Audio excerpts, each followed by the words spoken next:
नमस्कार। कैसे हैं आप सब? आई होप आप लोग काफ़ी ज़्यादा बढ़िया होंगे। एंड आज की इस वीडियो के अंदर हम लोग बात करने वाले हैं टॉप 10 यूनिवर्सिटीज़ अंडर सी। अगर आप एक सी का एस्पायरिंग स्टूडेंट है, आप सी का टेस्ट दे रहे हैं इस साल या फिर नेक्स्ट ईयर देने वाले हैं, फिर उससे नेक्स्ट ईयर देने वाले हैं, तो ये जो टॉप 10 यूनिवर्सिटीज़ है ये आपके लिए हमेशा ही टॉप 10 यूनिवर्सिटीज़ रहने वाली हैं। तो आज हम बात करने वाले हैं कि कौन कौन सी यूनिवर्सिटीज़ जिनको आपको टारगेट करना चाहिए सी के अंदर। ठीक है, चलिए वीडियो शुरू करते हैं बिना इधर उधर की बातें किए हुए।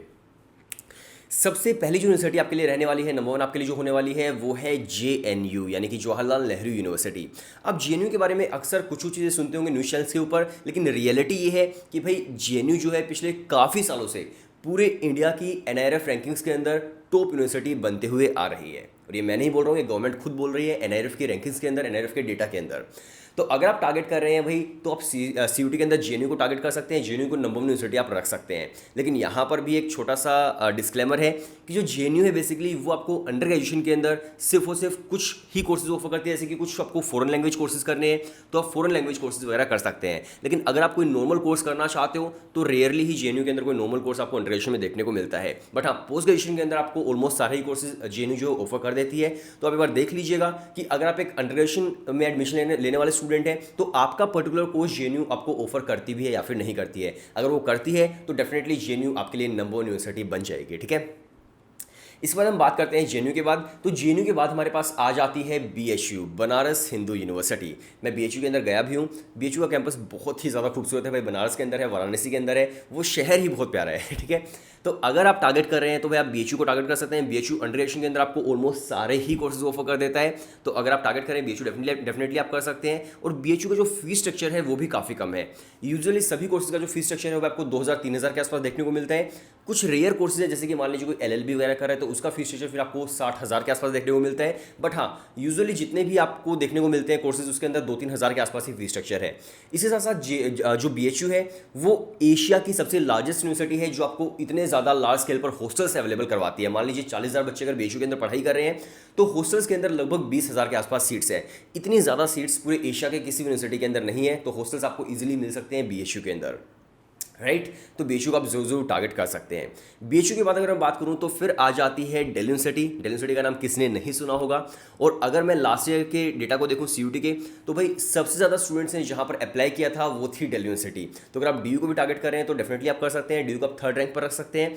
दिल्ली यूनिवर्सिटी के ऑलमोस्ट सभी कॉलेज में मैं गया हूँ, सभी कॉलेज के अंदर मैंने वीडियोज़ वगैरह शूट की है। तो दिल्ली यूनिवर्सिटी के भाई कुछ ऐसे कॉलेज हैं जो बहुत ही टॉप कॉलेज हैं, जैसे कि SRCC है, हिंदू है, स्टीफन्स है, मिरांडा हाउस है, हंसराज कॉलेज हो गया, या फिर और भी काफ़ी सारे कॉलेज हैं, लेडी श्री राम कॉलेज है, वेंकटेश्वर है। काफ़ी सारे कॉलेज हैं भाई जो बहुत ही ज़्यादा बढ़िया आपको प्लेसमेंट ऑफर करते हैं। बहुत ही कम फीस स्ट्रक्चर दिल्ली यूनिवर्सिटी का, क्योंकि गवर्नमेंट यूनिवर्सिटी हो गई। तो दिल्ली यूनिवर्सिटी को आप जरूर टारगेट कर सकते हैं, राइट। और अगर मैं दिल्ली यूनिवर्सिटी की बात करूं तो फिर आ जाती है जामिया। जामिया को आप टारगेट कर सकते हैं जो कि दिल्ली के अंदर ही है। और जामिया भी NIRF रैंकिंग्स के अंदर 3rd रैंक जामिया का आता है। तो जामिया को आप डेफिनेटली आप टारगेट कर सकते हैं। काफ़ी अच्छी यूनिवर्सिटी है। जामिया के अंदर भी मैं गया हूँ, मतलब ऑलमोस्ट सभी यूनिवर्सिटीज़ में गया हूँ। तो जामिया बेसिकली क्या है कि जैसे ये इनका मेन रोड है, मेन रोड के इस तरफ भी जामिया है और उस तरफ भी जामिया है, दोनों के गेट्स हैं। और काफ़ी कम दूरी पर इनके डिपार्टमेंट्स हैं। जैसे कि अगर आप BHU की बात करोगे, काफ़ी दूर दूर डिपार्टमेंट्स हैं, काफ़ी बड़ी यूनिवर्सिटी है। लेकिन जामिया छोटी यूनिवर्सिटी है एरिया के हिसाब से, तो आपको डिपार्टमेंट्स काफ़ी पास देखने को मिलते हैं। आप आराम से इजीली एक्सेस कर सकते हो डिपार्टमेंट्स को। तो काफ़ी अच्छा है जामिया का भी कैंपस। और NIRF के अंदर 3rd रैंक जामिया का आता है। तो आप जामिया को जरूर टारगेट कर सकते हैं। जामिया की अगर मैं बात करूं तो फिर आती है अलीगढ़ मुस्लिम यूनिवर्सिटी। तो आप AMU को रख सकते हैं। AMU जो है एस्टेब्लिश की गई थी 1875 के अंदर। और अगर मैं AMU का फीस स्ट्रक्चर आपको बताऊं तो यूजुअली कोर्सेज का आपको 13,000 से लेकर के 30-35 हज़ार के आसपास फीस स्ट्रक्चर देखने को मिलता है, जो कि काफ़ी कम फीस स्ट्रक्चर है। तो आप अलीगढ़ मुस्लिम यूनिवर्सिटी को टारगेट कर सकते हैं। और जो AMU है अलीगढ़ मुस्लिम यूनिवर्सिटी, उसका रैंक 11th है 2022 के अंदर NIRF के अंदर, राइट। तो काफ़ी अच्छी यूनिवर्सिटी है। और अक्सर लोग ये सोचते हैं कि अलीगढ़ मुस्लिम यूनिवर्सिटी तो क्या इसके अंदर कोई हिंदू स्टूडेंट्स नहीं पढ़ सकते? ऐसा बिल्कुल भी नहीं है, आप भी पढ़ सकते हैं। इसके अंदर ऐसी कोई रिस्ट्रिक्शन नहीं है, राइट। तो आप आराम से पढ़ाई कर सकते हैं। अगर मैं बात करूं इसके बाद AMU के बाद, तो फिर हमारे पास आ जाती है इलाहाबाद यूनिवर्सिटी। आप इलाहाबाद यूनिवर्सिटी को जरूर टारगेट कर सकते हैं, काफ़ी अच्छी यूनिवर्सिटी है। इलाहाबाद यूनिवर्सिटी के बाद अगर मैं बात करूं तो यूनिवर्सिटी ऑफ हैदराबाद है। इसके अलावा फिर बाबा साहेब भीमराव अम्बेडकर यूनिवर्सिटी है, जिसका रैंक 55th है। 55 रैंक जो है वो आया था NIRF के अंदर ईयर 2022 के अंदर। तो काफ़ी सही है। और इससे पहले जो मैंने आपको बताई थी हैदराबाद यूनिवर्सिटी, उसका भी 10th रैंक आया था 2022 के अंदर, राइट। इन दोनों के बाद आप टारगेट कर सकते हैं तेजपुर यूनिवर्सिटी को 59 रैंक आया था एनआरएफ के अंदर। तेजपुर यूनिवर्सिटी के बाद आप सेंट्रल यूनिवर्सिटी ऑफ हरियाणा है, राजस्थान है, उनको आप टारगेट कर सकते हैं, लगभग 150 के आसपास इनके रैंक्स थे। इसके अलावा देखिए तमिलनाडु एंड केरला, केरला जो सेंट्रल यूनिवर्सिटीज़ है उनको भी आप टारगेट कर सकते हैं।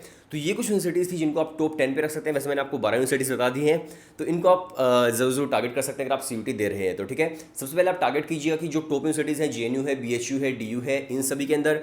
फिर आप देखिएगा कि आपके शहर के आसपास कौन कौन सी यूनिवर्सिटीज़ आ रही हैं, जो अच्छी यूनिवर्सिटीज़ हैं उनको आप टारगेट कीजिएगा। तो अगर आप इस तरह से अपनी सीक्वेंस को रखेंगे तो डेफिनेटली आपके लिए काफ़ी ज़्यादा बेनिफिशियल होने वाला है, ठीक है। आप चैनल को सब्सक्राइब कर लीजिए अगर आपको वीडियो सही लगे तो, और भी ऐसी इन्फॉर्मेटिव वीडियोस हम लोग आपके लिए लेकर के आते रहेंगे। तब तक के लिए बाय बाय एंड टाटा।